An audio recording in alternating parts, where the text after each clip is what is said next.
Good evening, everybody. Thanks for joining me.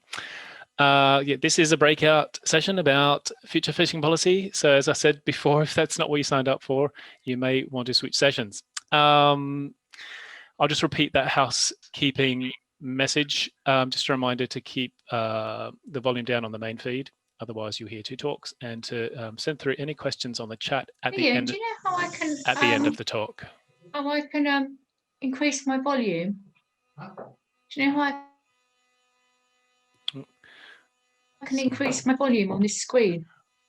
And just a request, if everyone could keep their mics on mute, that would be brilliant. Right, so I will get into the serious stuff now. Yes, so we've only got about 15 minutes, and it's a pretty dry subject, fisheries policy. So I'm going to try to keep it pretty top level, and I hope to cover the significance of Brexit for UK fisheries, the emerging policy landscape, and a brief look at what policies could or should change. Before I start in earnest, I want to state that anything you see or hear in this presentation is intended to be entirely Brexit agnostic. As you might tell, I'm Australian. I'm Australian citizen, but I'm also a British citizen. I do have views, but this presentation doesn't contain them on that subject. This is all about the fish. Right. So, in case you had missed it, Brexit has been a bit of a big deal for UK fisheries, and we are in the middle of very intense negotiations. We could not be more in the middle of intense negotiations. I guess as expected, it's coming down to the wire. We have a transition period, which is planned to end on the 1st of January. And these are just some of the headlines that I quickly Googled and popped up over the last few weeks. But there are literally hundreds of these that have been through all of our media channels over the last few years. So what is all the fuss about? Why is Brexit important for fishing? Well, for a start, the UK stands to gain control over a huge area of water and fisheries resources. Similar to freedom of movement for people, EU member states all share access to each other's waters at the moment, and that's up to 12 nautical miles.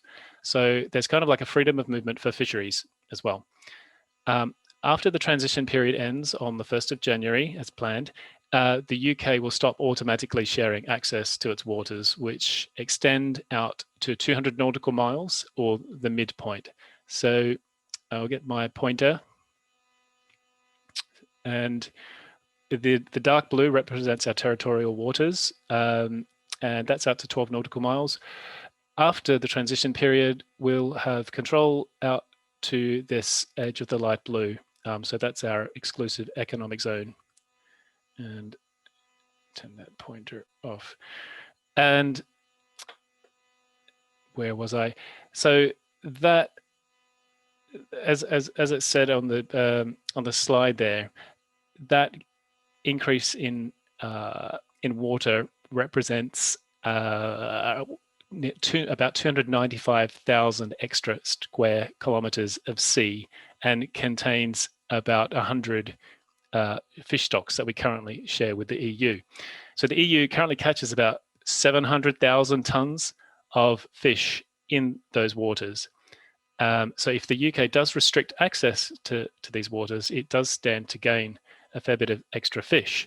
But that is all, of course, subject to very intense negotiation. It's not as simple as that. We trade a huge amount with the EU. We sell 70% of our fish exports go to the EU. So it's certainly not a foregone conclusion that we will suddenly have 700,000 extra tons of fish.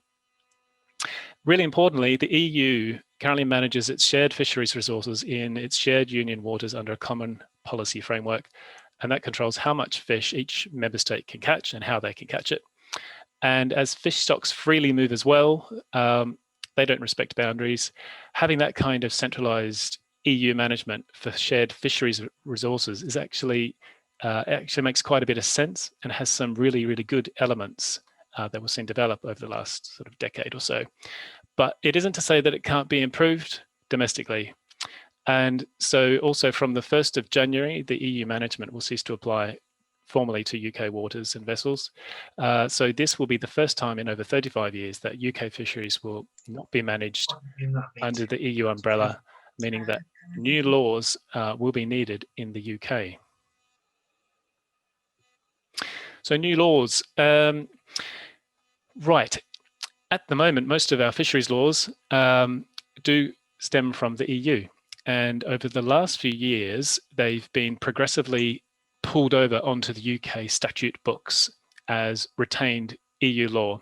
And that's happened via the EU Withdrawal Act. So these retained laws, they will stay in effect until they are actively changed or removed.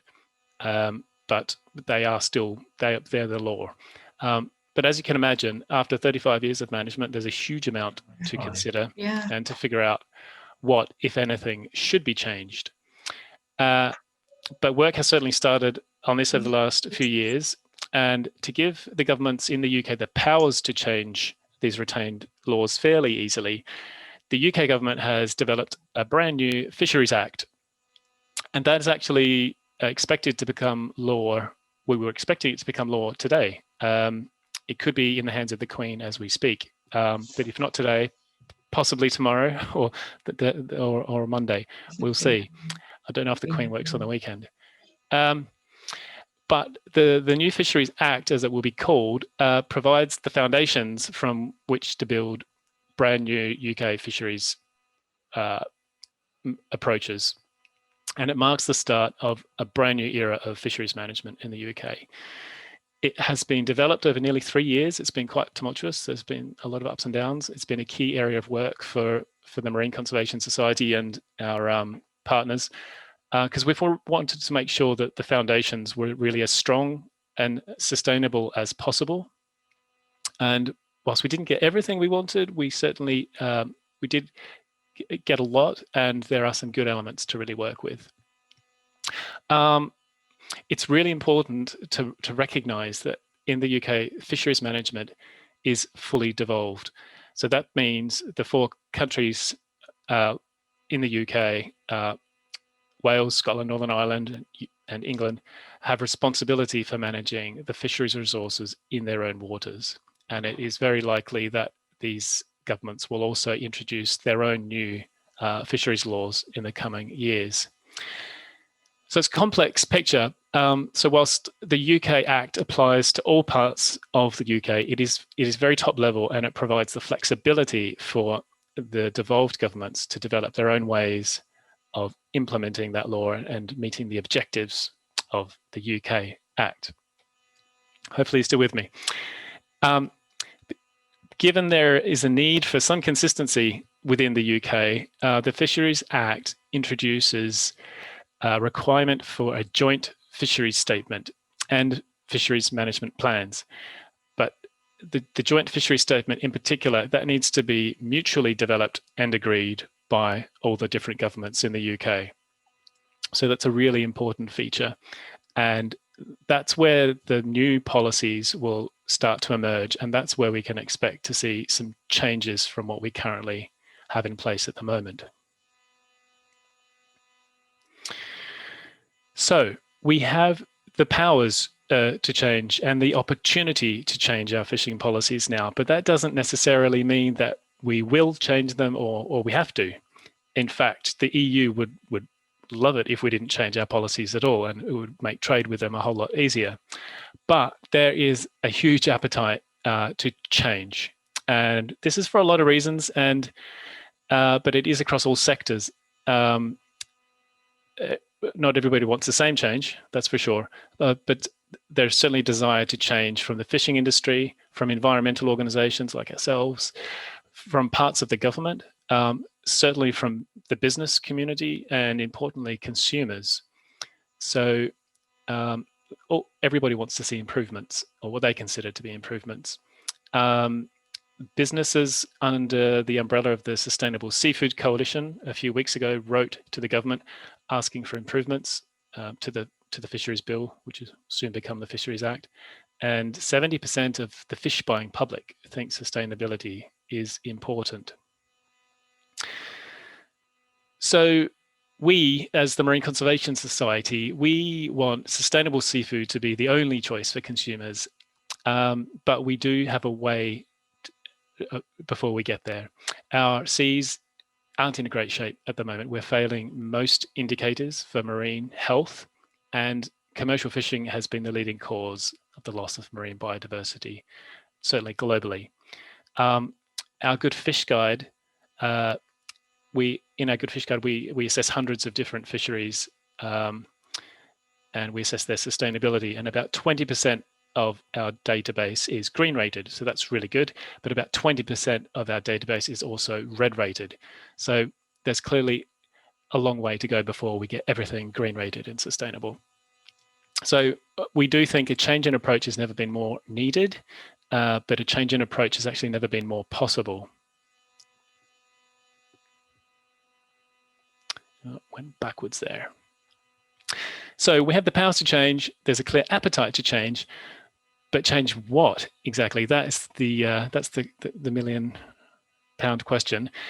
There's quite a long list of things to potentially change, and I'm sure the priorities will differ depending on who you speak to.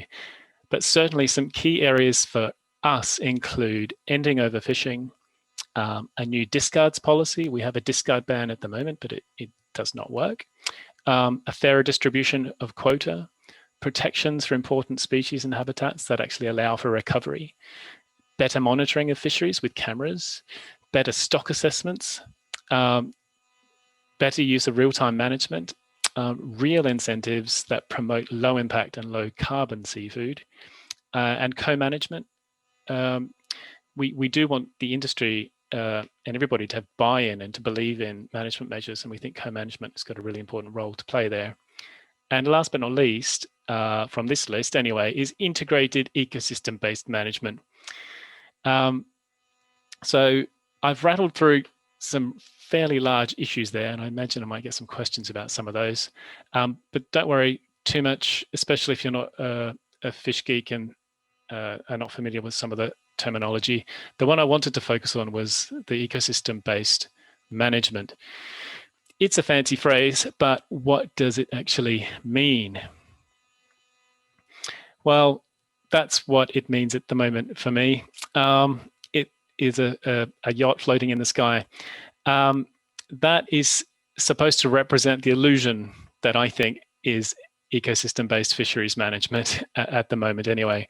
It has been embedded as a law in EU and UK policy for decades, but it just simply is not being delivered in practice.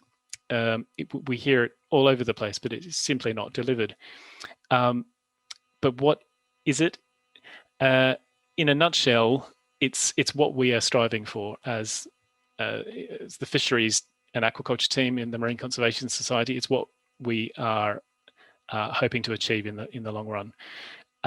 It's a holistic way of managing fisheries and marine resources that take into account the entire ecosystem of the species being managed, and not just single fish stocks.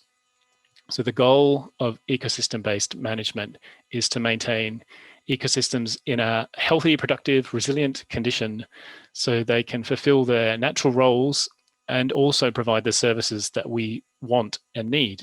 So not just food and jobs, although those things are really important.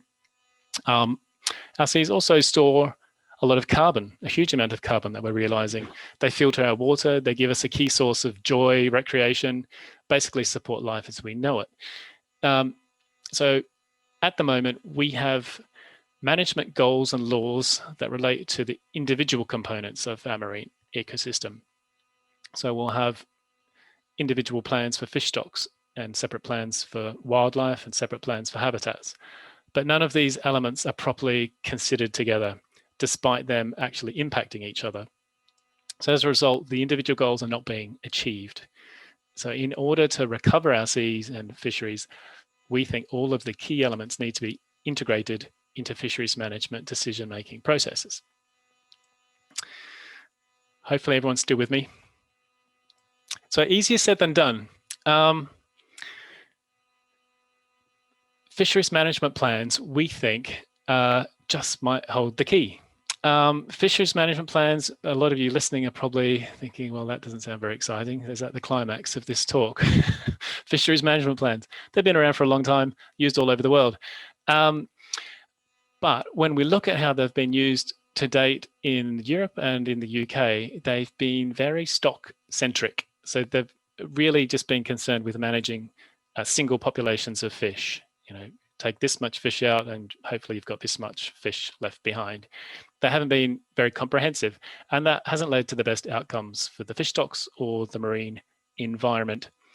In practice, though, most fisheries around the UK are very mixed. So many different species are all caught together, and the impacts that those fisheries have extend far beyond the fish stocks themselves. So the fisheries certainly have impacts on habitats, on bycatch, on marine wildlife. There's things like ghost fishing. We get the resuspension of sediments and stored carbon, loss of biodiversity. It's quite a long list.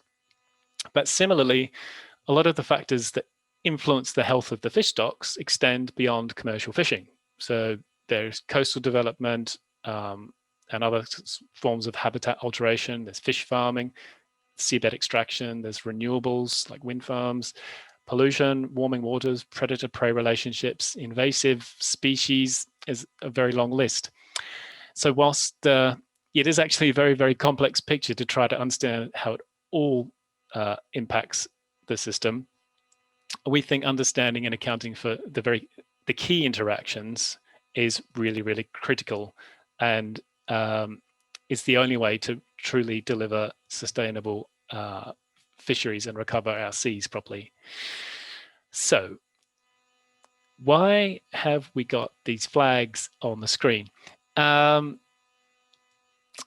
not being unpatriotic. Well, I am actually Australian, but I'm also British. But these countries, I think, do a pretty good job with their fisheries management plans.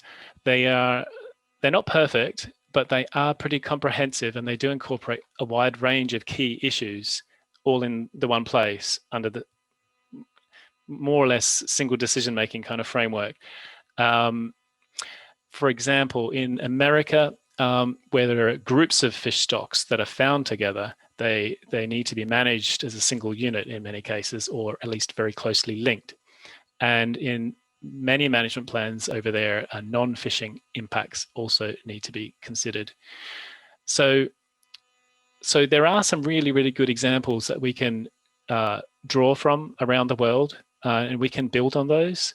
And if we can do that and really supercharge them, we've got a really good chance of creating truly world-leading fisheries management in the coming years. So there's an awful lot to consider, and there's a lot of work to do, and this is going to be the focus of our policy work over the next few years. But in my view, we've never had a better opportunity to build a new approach to fisheries management that actually does deliver for our seas and our coastal communities. So in my opinion, there is every reason for ocean optimism. Thank you very much. So hopefully you're still with me, and we're a little bit over time. So with that in mind, I might go straight through to any questions. So if you want to pop them through the chat, then I will try to pick some of those up.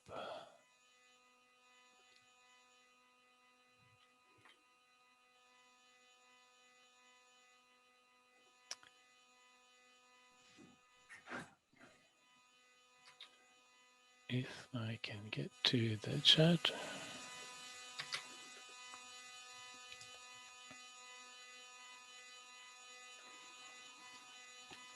Bear with me 1 second.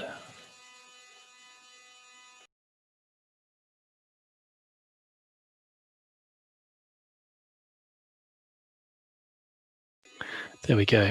Righto, sorry about that. So we've got a couple of questions coming through. Oh, there's some good praise there, thank you.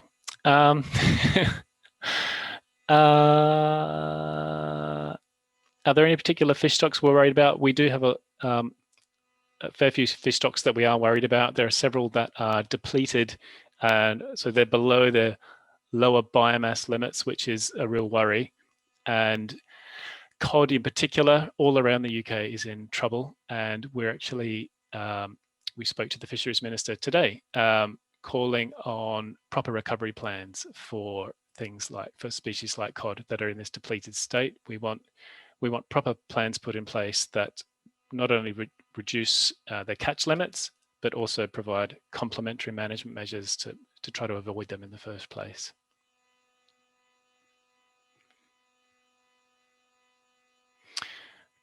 What is the role of IFCAs under the new scheme? That's a very good question.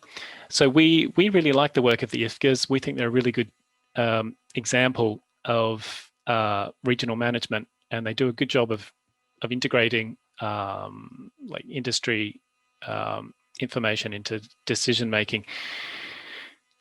So the IFCAs, they're an inshore authority, and they would fall underneath the objectives and the top level sort of the laws that the Fisheries Act will bring in. So they will maintain their role and keep managing inshore fisheries in England. And there has been some talk about expanding their remit, but I haven't seen anything concrete about that recently. But we certainly like the work that they do and would like them to keep doing more of it. So another question: with emphasis on devolved and increasingly regional fisheries management, do you think an integrated ecosystem-based approach is viable in practice in the UK? Yeah, that's a tough question. So I think yes, it's definitely viable, but I think it will take a lot of work, and it's a kind of new way of working for management in the UK, and it does require all the different policy authorities and stakeholders to get involved. So what I think we really need to make this work are new fisheries management forums. I think we need to get all the stakeholders around the table to help develop these integrated fisheries management plans. But I definitely think they're viable.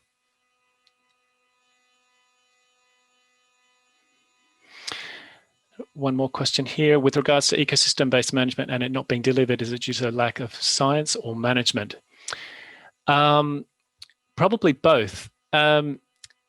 We always want more research and science. There's a lot of great research out there, but we're not finding it all being used and applied, and there are still a huge amount of data gaps. But we do think there's enough to get on with ecosystem-based management, but there needs to be a change in I think the structure of how that, the management structure for how that science is applied. So I think it's a combination. But culture, it actually needs a structural reform, I think, to make sure that the science is used properly. One more question here. Do you think the size difference compared to the UK of any of those countries will affect the application of fisheries policies in the UK? Yes, definitely. Those countries that I mentioned don't share too many. They're bigger, and they don't, by geography, they don't share as many resources with their neighbours, and that will make things easier. We share over 100 fish stocks with the EU, and we share a lot of the fish stocks between with ourselves. So that will complicate things, but I don't see that as insurmountable. Okay, well, I think I need to wrap up. I'm being told that people need to move back into the main forum, but thank you so much for everybody for joining. I hope I didn't bore you silly with fish talk, but I'm very grateful for your questions and for your time. And yes, fingers crossed for fisheries management plans in the coming years.